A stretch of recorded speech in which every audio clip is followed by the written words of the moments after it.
En esta mañana vamos a estar exponiendo un sermón, el cual algunas de las notas que tengo acá la extraje de un libro escrito por el pastor y teólogo Sinclair Ferguson. El libro tiene una pregunta que es: ¿abandonados por Dios? Y me gusta dar el crédito a aquellos que el Señor ha usado también para edificarnos a nosotros. Y el título del sermón tiene por nombre Valles Oscuros, basado en el Salmo 23. Es un salmo que estuve estudiando y la verdad muchas veces uno lo ha escuchado, pero hay algunas cosas muy interesantes en este salmo que nos habla de forma particular a cada uno de nosotros. Les invito a que leamos este salmo, Salmo capítulo 23 o Salmo 23. Lo leo en la versión de las Américas. Es un salmo de David. Dice: el Señor es mi pastor, nada me faltará. En lugares de verdes pastos me hace descansar, junto a aguas de reposo me conduce. Él restaura mi alma, me guía por senda de justicia por amor a su nombre. Aunque pase por el valle de sombra de muerte, no temeré mal alguno, porque tú estás conmigo. Tu vara y tu cayado me infunden aliento. Tú preparas mesas delante de mí en presencia de mis angustiadores o de mis enemigos. Has ungido mi cabeza con aceite, mi copa está rebosando. Ciertamente el bien y la misericordia me seguirán todos los días de mi vida, y en la casa del Señor moraré por largos días. Amén. Podemos sentarnos, hermanos. Hay un predicador que existió llamado Charles Spurgeon. En su exposición de este salmo, describe el pasaje topográfico, la forma geográfica, climática, física del valle de la sombra de muerte. Dice que el valle de sombra de muerte existe, en realidad existe, y es un lugar situado al sur de Jericó. Dice que durante muchos años se creía que esta figura del valle de la sombra de muerte era simplemente un concepto alegórico utilizado por David para referirse a la muerte física. Y nosotros vemos muchas veces que en los funerales pues se cita muchas veces este salmo, el Salmo 23, el Señor es mi pastor. Sin embargo, hoy sabemos que este lugar existe entre Jericó y el Mar Muerto. Es un lugar real, no es una alegoría. Y dice que es un paso estrecho entre montañas, y ese paso estrecho entre montañas se conoce como el Valle de Sombra de Muerte.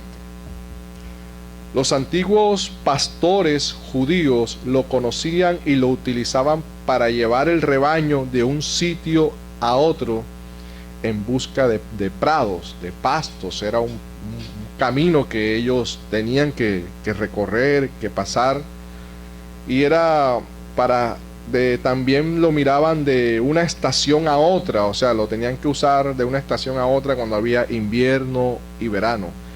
Y dice que este lugar se encuentra situado al sur de Jericó en dirección al Mar Muerto, y tiene unos 7,5 kilómetros de largo. Dice que sus paredes son de rocas y alcanzan en algunos lugares hasta 500 metros de altura. Y en alguna parte del camino tiene solo 2 o 3 metros de ancho. Y hay también recodos, o sea, algunos ángulos o curvas cerradas que se pueden alargar o que cambian bruscamente, considerablemente, la dirección en que van. Adicional, los espacios que son tan estrechos. Dice que las ovejas siquiera pueden darse la vuelta de lo angosto, de lo estrecho que es. Además, son extraordinariamente peligrosos, porque están llenos de hendiduras y de barrancos internos, de abismos. Dice que las condiciones climáticas del país y la situación de los pastos o de los prados en Palestina hacen necesario el traslado del rebaño, y esto obligaba en tiempos de David a la mayor parte del rebaño a tener que atravesar ese valle por lo menos una vez al año. Y durante el día era imposible cruzarlo debido a la calor irresistible que había en ese lugar. De modo que hay que hacerlo o bien al depuntar el alba o bien al anochecer. Y esta situación, lógicamente, aumentaba sustancialmente el peligro. Aunque no había ninguna ley establecida en ese momento, parece ser que debido a la falta de luz existía algún acuerdo verbal entre los pastores, que ellos se colocaron de acuerdo en que unos pasaban en la mañana y los otros en el atardecer, para no, fíjense, encontrarse ambos en el mismo quien se devuelve. Entonces había un acuerdo entre ellos. Y dice que el pastor usaba con gran habilidad su cayado como herramienta persuasiva para forzar las ovejas a caminar en medio de ese camino, a saltar las hendiduras del camino y a evitar que se acercaran al precipicio del abismo. A pesar de ello, era fácil que una oveja resbalara y quedara colgada de una hendidura o uno de esos abismos de unos 3 metros del camino. Dice que cuando sucedía esto, el pastor con su cayado rodeaba el cuello de las ovejas grandes o de las ovejas pequeñas y tiraba de ellas, levantándolas y ayudándolas a regresar al camino. Ese contexto creo que nos da luz para entender un poco mejor lo que David expresa a través de este salmo. Y lo anterior permite entender el contexto, el por qué David lo cita como una referencia aplicable a su vida. El versículo 4 deja ver la realidad de este valle en la vida de David. Aunque ande en valle de sombra de muerte, no temeré mal alguno, porque tú estarás conmigo. Tu vara y tu cayado me infunden aliento. David deja ver lo que vivió en la oscuridad, lo que significó estar en el valle de sombra de muerte. Normalmente asociamos estas palabras, al valle del luto, la muerte, siendo este el valle más oscuro, el que más miedo da entrar, un valle de profunda oscuridad. Todas las personas enfrentarán este valle tarde que temprano, y el cristiano no es la excepción, pero lo enfrenta de forma diferente. El creyente, cuando le llegue la hora de morir, hermanos, no entra en pánico, no le invade el miedo o la inseguridad del más allá. No se estremece.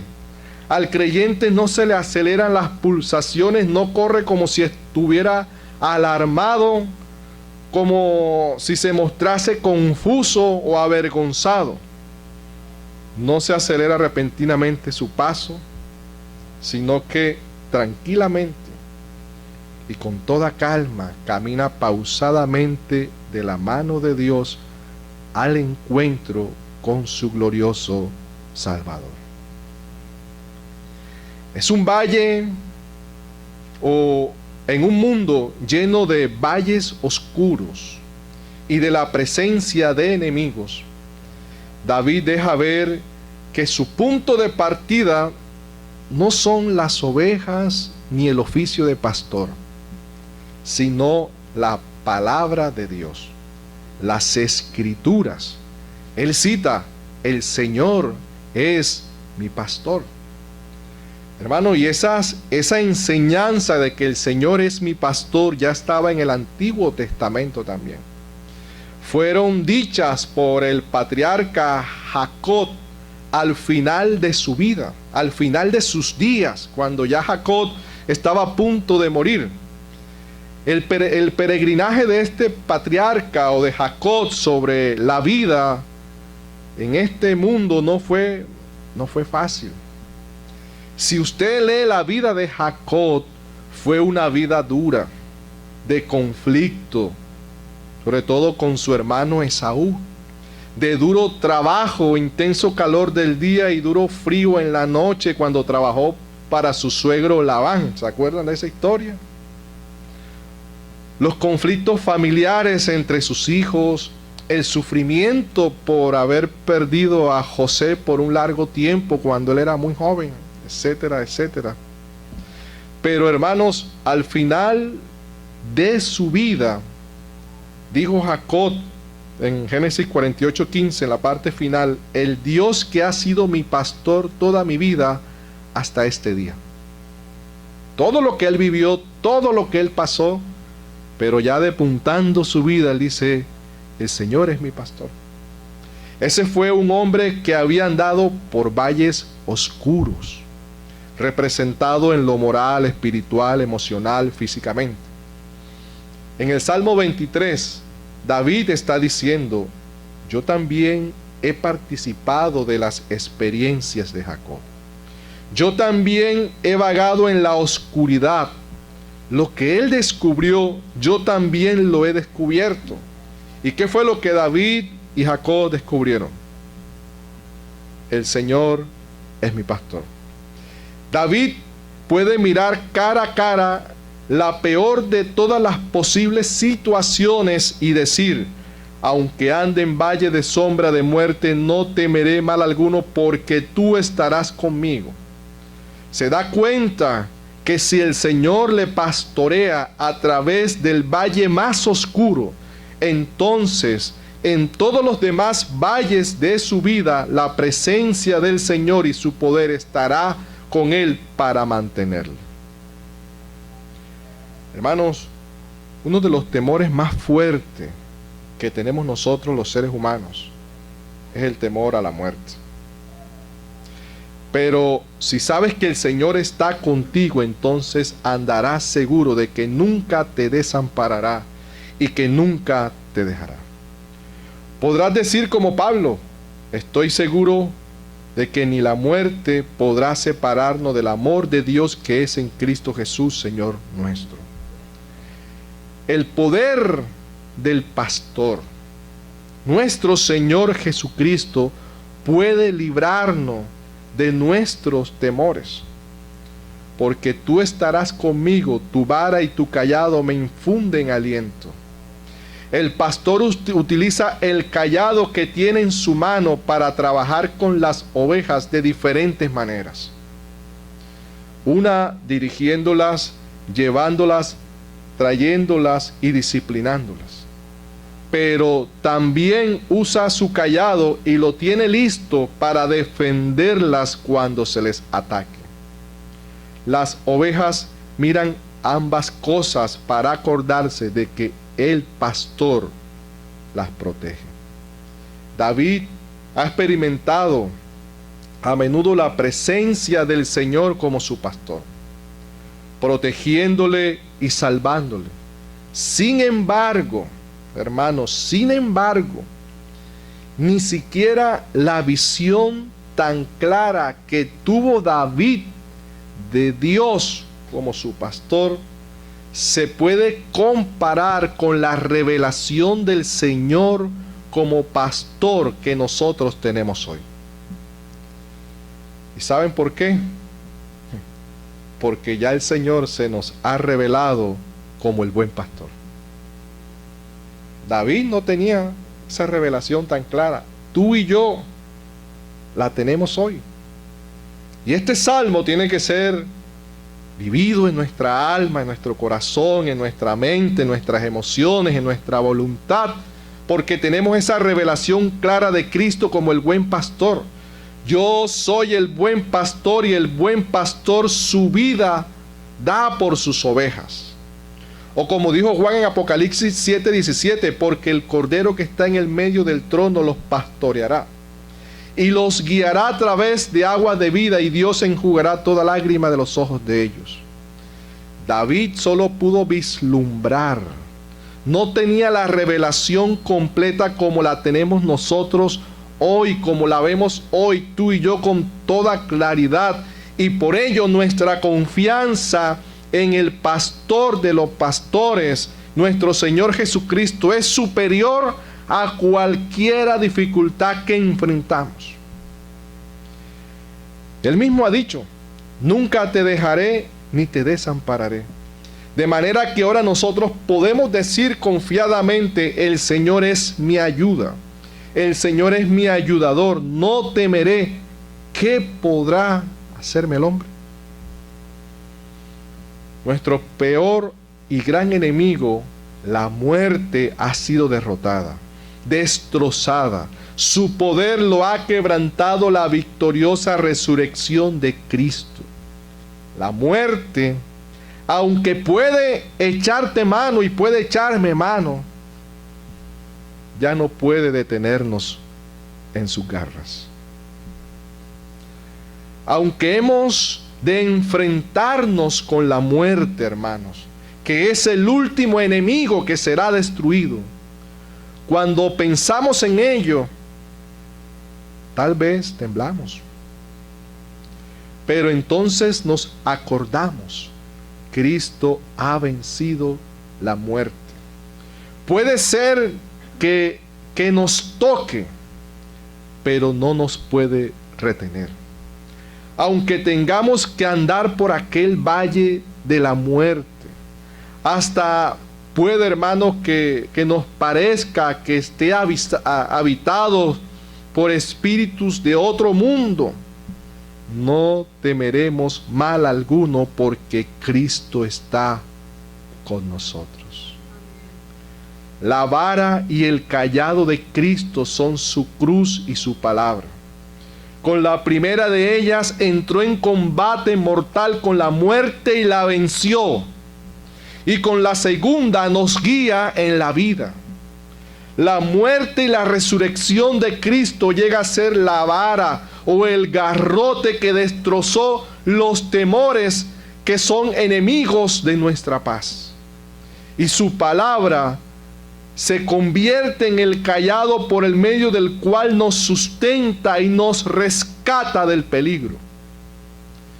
Si Él está con nosotros en el valle de la más profunda oscuridad, si nos libró del poder de la muerte, podemos seguir y entender las otras verdades de los beneficios que nos da el buen pastor.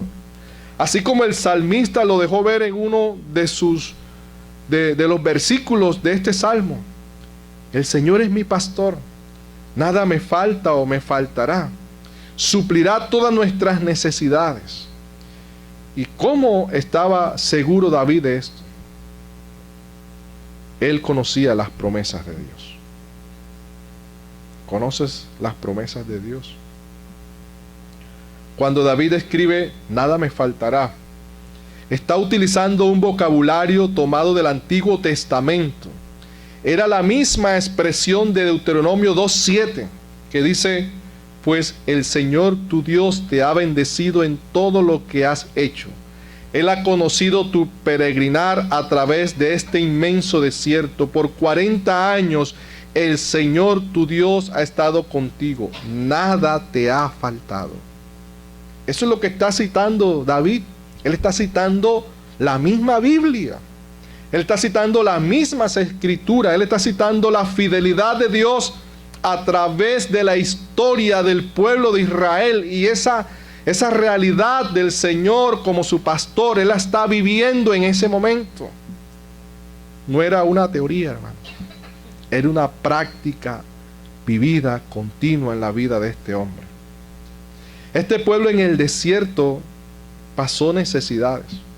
Fue afligido, tuvo hambre, sed, Pero en medio de todo, Dios los pastoreó. Él pastoreó el alma durante el peregrinaje de estas personas. Hermanos, si el pastorado o el pastoreo del Señor durante el peregrinaje no significa ausencia de necesidad o sufrimiento, pero en medio de todo eso, Dios cumplió su propósito. Los introdujo en la tierra prometida. Ellos no fue que encontraron un camino lleno de rosas. El Señor pastoreó a este pueblo, a estos hermanos, a través de todas las circunstancias y dificultades y alegrías y problemas y llantos y lloros que ellos tuvieron durante su peregrinaje hasta llegar a la tierra prometida. Ese es el propósito del pastoreo en nuestras vidas por parte del Señor. Llevarnos al destino final. Y el destino final es su misma gloria. Moisés lo había dicho al rebaño, al pueblo, que Dios los había pastoreado durante 40 años, guiándolos por el desierto. Si el Señor, hermanos, había provisto así para una multitud tan grande de un pueblo en el desierto, algunos dicen o calculan que más o menos el número de personas en este pueblo era entre 2 o 3 millones. Y a estas personas los pastoreó en el desierto.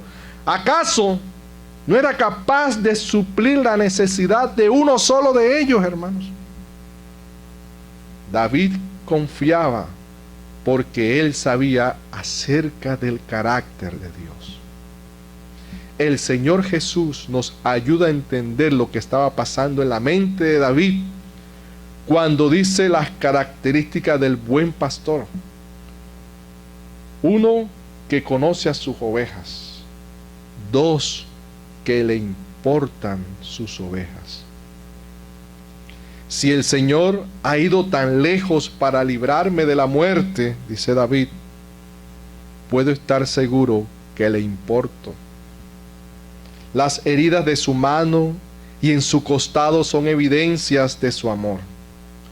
Puede que estemos en situaciones como cuando los discípulos en medio de la tormenta en el mar de Galilea le dicen al Señor de una forma de pregunta: ¿no tienes cuidado que perecemos?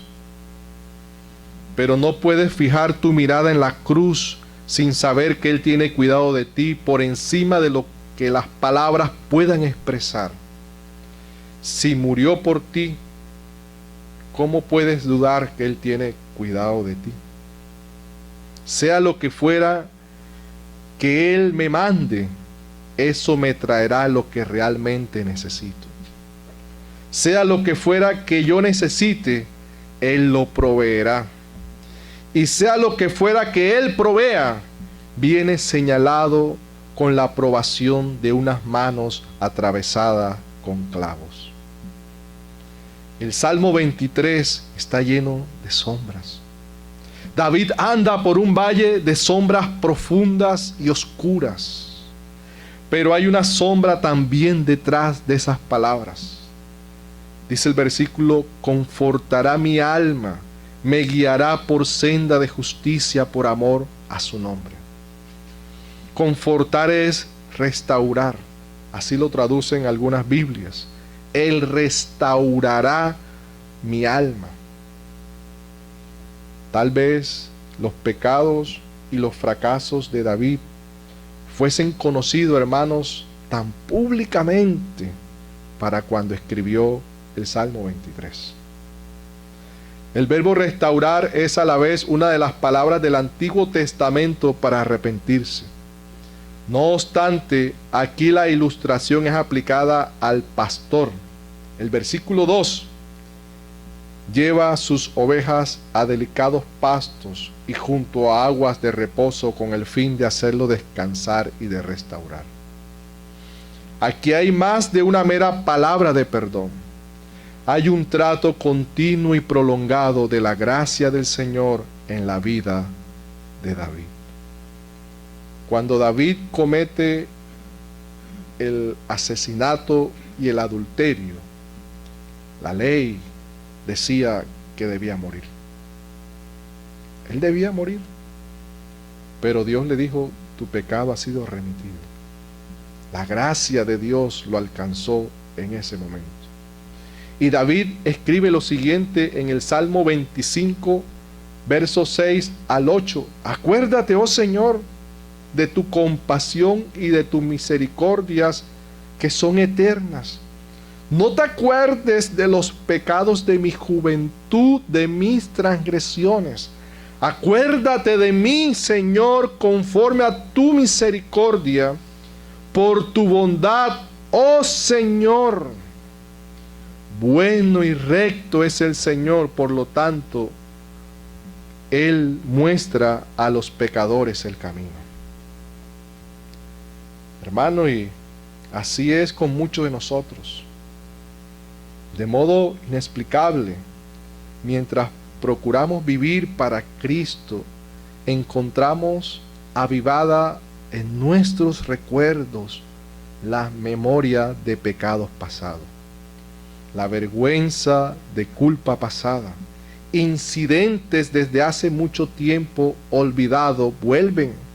Aún los cometidos en el cristianismo de los cuales nos hemos arrepentido. Se nos incendia la mente, la paz y el gozo, la alabanza y el testimonio, hermano, quedan paralizados.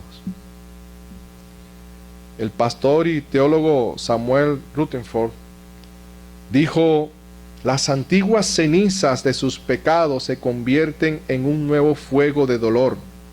Para él es como si alguien hubiera penetrado en nuestras memorias con una flecha ardiente. De igual manera lo deja ver el apóstol Pablo cuando habla de los dardos de fuego del maligno, los cuales son terriblemente alarmante y espiritualmente destructivo. David tomó el escudo de la fe y dijo: el Señor restaurará mi alma, me baña en su perdón y me refresca con la certeza de su gracia. Cristo no viene a nosotros de manera meramente formal, hermanos. Él viene para sostenernos y restaurarnos con su gracia. Y Él se alegra en eso. Él se alegra en hacer eso. Así lo deja ver Lucas en la parábola de la oveja perdida en el capítulo 15, verso 6, parte final, cuando dice: gozaos conmigo, está diciendo Cristo, gozaos conmigo porque he encontrado mi oveja, la cual se había perdido. Gozaos conmigo, hermano. El gozo del pastor en este texto es literal. Cristo se goza de habernos encontrado. Nosotros estábamos perdidos. El buen pastor salió a buscarnos y nos encontró.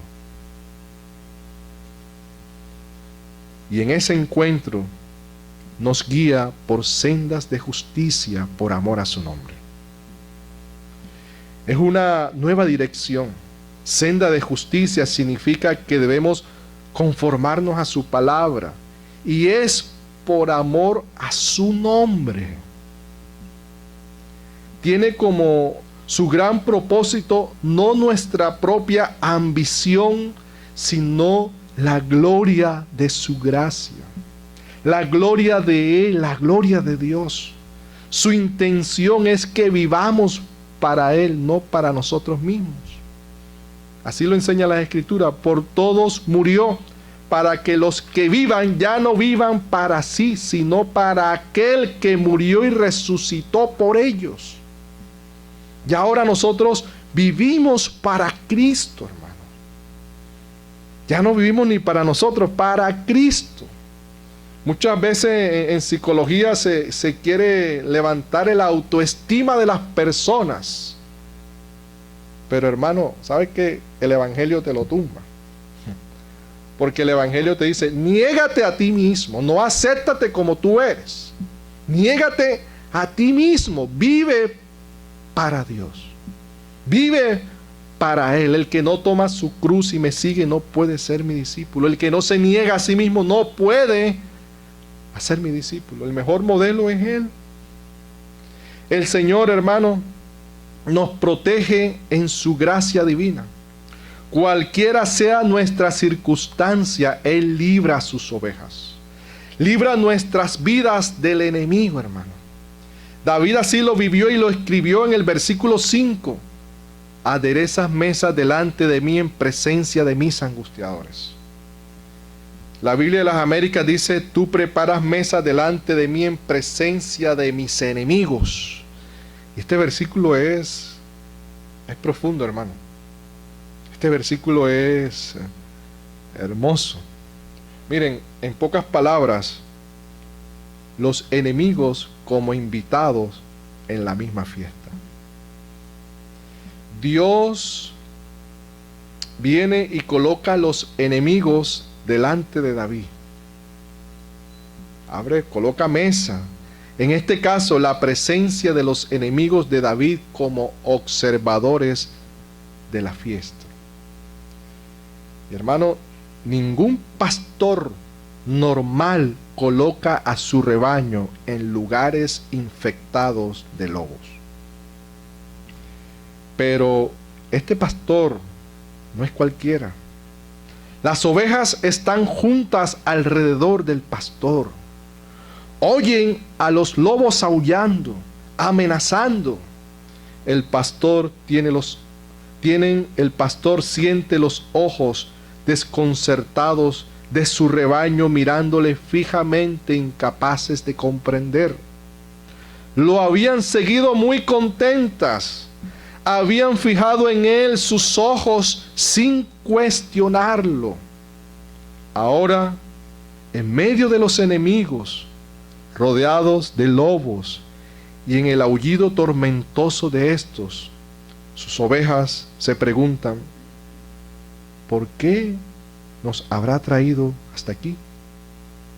¿Es que no ve el peligro y el miedo en que estamos? ¿Es que realmente no le importo? Si tomas la línea del argumento, hermano. Hemos oído de lo que pasó en el mar de Galilea. Y esta es una historia, hermano, muy interesante que va muy de la mano con este texto del Salmo. Los discípulos de nuestro Señor se encontraban en esa tormenta por haber seguido obedientemente a su maestro. Y en medio de ese peligro de la tormenta, sus discípulos le preguntaron al Señor en un tono acusatorio: Maestro, ¿no tienes cuidado de nosotros? Marcos 4:38 lo puedes leer en la casa. En un tono acusatorio: Maestro, ¿no tienes cuidado de nosotros? En otras traducciones le preguntan ¿no te importa que perecemos? ¿O no te importa que perezcamos? Figúrense. Miren, nuestro Señor Jesús, dice esa historia, estaba en la popa. En este caso, en la punta del barco, donde seguramente más podía sentir la tormenta. Los discípulos lo despertaron porque el Señor estaba durmiendo, hermanos. El Señor se levantó en la barca y pronunció 2 palabras de reprensión. Una iba dirigida a la tormenta en la naturaleza: calla, enmudece. Wow, la naturaleza. Otra era para la tormenta en el corazón de sus discípulos. ¿Por qué estáis así amedrentados? ¿Cómo no tenéis fe? Los discípulos le dijeron: tú durmiendo y nosotros en peligro, ¿no tienes cuidado de nosotros? Pero Jesús le dijo, ¿no confiáis en mí? Eso era pregunta va, pregunta viene. El Señor también lo cogió y le preguntó. Hombres de poca fe. Quería enseñarles que siempre podían confiar en que Él siempre cuidaba de ellos. Ese cuidado siempre va unido a su poder. Miren, durante un breve instante, Jesús, nuestro Señor, nuestro buen pastor, manifestó su majestad y su gloria. El Creador mandó a su creación inclinarse ante Él en silenciosa adoración. La misma naturaleza le obedeció al Señor. Hermanos, y de seguro, sus discípulos, y escuchen esto, preferían evitar tal experiencia de la tormenta. Si ellos hubieran sabido de antemano, de seguro, yo para allá no voy. Hubiesen evitado tal experiencia de haber entrado en esa tormenta. Pero, hermano, y esto es lo más hermoso de las Escrituras, pero hubieran quedado empobrecidos espiritualmente si se hubieran negado a acompañar a Jesús en esa barca.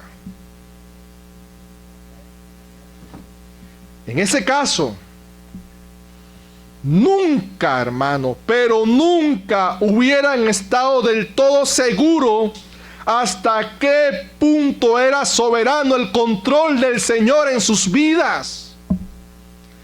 Ahora, sin embargo, lo sabían porque estaban en medio de la experiencia de la tormenta y entendieron que allí Jesús también los cuidaba, los protegía, los guardaba.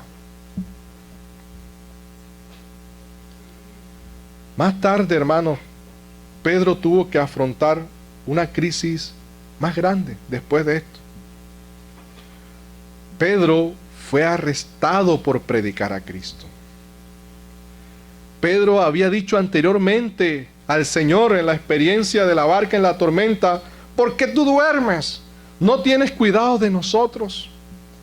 Pero hermanos, ahora en Hechos 12:7, si usted lo lee, Pedro sabe qué estaba haciendo. Estaba tranquilo durmiendo en la cárcel. Estaba durmiendo en medio de la prueba, hermanos. Y un ángel del Señor se le aparece y lo libera de la cárcel. Pedro ahora dormía tranquilo, confiado en medio de la dificultad que estaba pasando. Pedro había aprendido que podía confiar en su Salvador, hermano. Estaba dormido como un niño, pero seguro en la presencia de su buen pastor, Señor y Salvador Jesús. Cualquiera que sean las pruebas por las que el Señor nos permita pasar, su propósito es mostrarnos su presencia y su gloria de una manera que de otro modo no podíamos aprender. Él sabe que puede guardarnos, hermano, Él lo sabe, pero quiere que lo sepamos también nosotros. Y la manera en que nosotros podemos entender esto es estar en medio de ello. Job, al final de la prueba, pudo decir, de oídas te había oído, mas ahora hoy mis ojos te ven. La presencia del Señor está con nosotros ahora y siempre, cualquier sea la circunstancia. David lo sabía cuando escribió el versículo 6, ciertamente el bien y la misericordia me seguirán todos los días de mi vida y en la casa del Señor moraré por largos días. La presencia de Cristo en el valle de la más profunda oscuridad es la garantía de su provisión, de su restauración por pura gracia y de su protección. Podemos decir que David razonaba de la siguiente manera: estuvo conmigo en el valle, por tanto en la casa del Señor moraré por largos días. Habiéndonos llevado a su rebaño, el pastor nos da su palabra que nunca nos desamparará, nunca nos dejará, nunca significa ahora y nunca. David se daba cuenta que esto significaba que el Señor estará con él en cada etapa de su vida, en cada situación. Su bien y su misericordia seguirán a sus ovejas todos los días de su vida. Cristo, hermanos, es el buen pastor, el león de la tribu de Judá. No le podemos amansar ni domesticar a nuestro gusto, hermano, pero es tan bueno como fuerte. En Él verdaderamente hay seguridad. Él da una paz que el mundo no puede dar ni tampoco destruir. Él es bueno y está con nosotros. Eso basta. Hay cosas que nos pasan que no entendemos. Hay cosas que a nuestra lógica no deben ni pueden pasarnos si Cristo está con nosotros o si somos cristianos. Pero Cristo está siempre con nosotros, independientemente de las situaciones que estemos atravesando. El fin de nuestro peregrinaje es Cristo y la vida eterna. Concluyo con lo siguiente que comenta el pastor Sinclair Ferguson. Dice que el primer médico que murió del virus del SIDA en el Reino Unido fue un joven cristiano, joven creyente, y había contraído el virus mientras hacía investigaciones médicas en Zimbabue. Durante los últimos días de su vida falló su capacidad para comunicarse.